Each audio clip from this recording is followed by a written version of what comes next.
तुम्हारी मोहब्बत है। ये हमारी जमीन है, हमारी जायदाद है, अल्लाह के नाम पर इसका मालिक अल्लाह है। तुम हमसे छीनना चाह रहे हो। तुम्हारा दिल नहीं भरा 6 दिसंबर से, तुम्हारा दिल नहीं भरा दिल्ली की सड़कों पर हमारे खून की होली खेलने से, तुम्हारा दिल नहीं भरा हमारे बच्चों का एनकाउंटर करने से, तुम्हारा दिल नहीं भरा बुलडोजरों से हमारे घरों को तोड़ने से, तुम्हारा दिल नहीं भरा हमारे बच्चों के सरों से हिजाब खींचने से, तुम्हारा दिल नहीं भरा हमको इस मुल्क की शरीयत खत्म करने का कानून बनाया। अब तुम हमको हमारे वजूद को मिटाना चाहते हो। खुदा की कसम अपने वजूद को मिटने नहीं देंगे इंशाअल्लाह ताला। दोस्तों और बुजुर्गों, मेरी आपसे दबन गुजारिश है कि महाराष्ट्र के असेंबली इंतखाबात आने वाले हैं। मैं आपसे अपील कर रहा हूं, जो लोग वक्फ की जायदादों को बर्बाद करने आ रहे हैं, आप और हम मिलकर उनको इंशाअल्लाह बर्बाद कर देंगे सियासी तौर पर।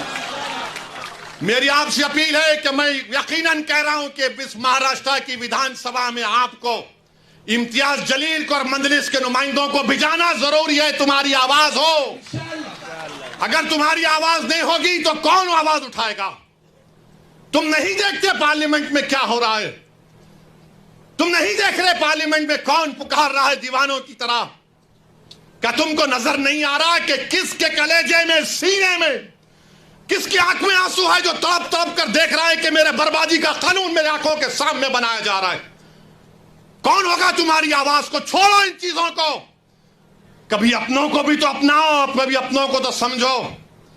जो तुम्हारे लिए दिनों रात मेहनत कर रहे हैं उनकी आवाज बनाकर भिजाओ। यकीनन हराना है इंशाअल्लाह ताला, इन लोगों को हराएंगे इंशाअल्लाह ताला। मगर हराने का मतलब यही नहीं है कि तुम अपनी आवाज का गला घोट दो। तुम अपनी आवाज का गला घोट कर कैसे दूसरों के सर पर ताज रख सकते हो, मुझे बताओ। यह तो नहीं हो सकता मेरे भाई। तो मेरी आपसे गुजारिश है कि इस बात पर भी आप गौर करिए। हम लड़ रहे हैं और लड़ते रहेंगे इंशाअल्लाह ताला। और अगर मोदी ये कानून बनाते हैं तो जैसा कि पर्सनल लॉ बोर्ड ने फैसला लिया कि अगर एहतजाज होगा मोदी जी तो आप हमारे वजूद को मिटाना चाह रहे हैं, बेहतर यह है कि मैं रोड पर आकर अपने आप को खत्म कर लूं, मगर अपने घर में बैठकर अपनी जायदादों को छीनना नहीं देख सकता जो अल्लाह उसका मालिक है। मैं घर में बैठकर नहीं दे सकता कि जिसका मालिक अल्लाह है उसको जायदाद को छीन लिया जाए। यह हुकूमत की जिम्मेदारी होगी।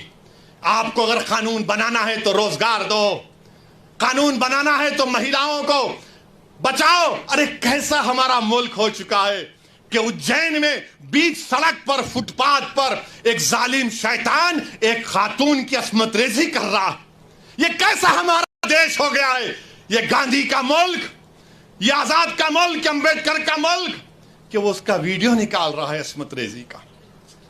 ये कैसा हमारा वतन हो गया है जब हमने अंग्रेजों से खंदा मिलाकर जलियांवाला बाग में अपनी जानों को दे दिया।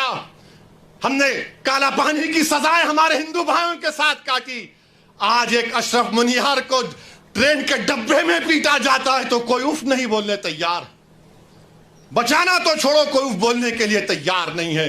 याद रखो, जब आप अपनी लड़ाई नहीं लड़ेंगे कोई तुम्हारी लड़ाई नहीं लड़ेगा। तुम्हारी लड़ाई तुमको लड़ना पड़ेगा।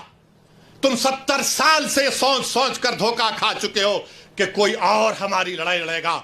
नहीं मेरे भाई, तारीख में अगर नाम लिखा जाना है तो यह वक्त है अपनी लड़ाई लड़ने का। यही वक्त है अपने वोट से अपने नुमाइंदों को औरंगाबाद से भिजाने का। तो मेरी आप पर्सनल लॉ बोर्ड ने जो आपके सामने बात कही है, आप ज्वाइंट वर्किंग कमेटी को अपने एतराजात, अपना प्रोटेस्ट ईमेल और पोस्ट के जरिए भिजाइए। 15 सितंबर आखिरी तारीख है और अल्लाह से कसरत से दुआ करिए कि परवरदिगार तू हमको जिंदा रखकर ये नजारे मत दिखा कि हमारी जमीनें जिसका तू मालिक हमसे छीन ली जाए। अल्लाह से हम गिड़गिड़ा कर सरबसूद होए, से गिड़गिड़ा कर भीख मांगे, इत्तेहाद पैदा करिए। ये कानून ना देवबंदियों के मफाद में है, ना बरेलवियों के मफाद में है, ना अहले हदीस के मफाद में है, ना बोरी समाज के मफाद में है, ना अथना शरी शिया के मफाद में है, ना आगा खानी शियाओं के हक में है, किसी के हक में नहीं है।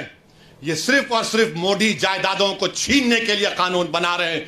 اللہ ان جائیدادوں کی حفاظت کرے، اللہ ہم کو اتنی اتحاد پیدا کرے کہ متحدہ طور پر اس قانون کو روکیں، اور اللہ سبحانہ و تعالیٰ ان ایسے حکومتوں کو، ایسے پارٹیوں کو اللہ سیاسی طور پر انتخابات میں ان کو شکست دے، بدترین شکست دے۔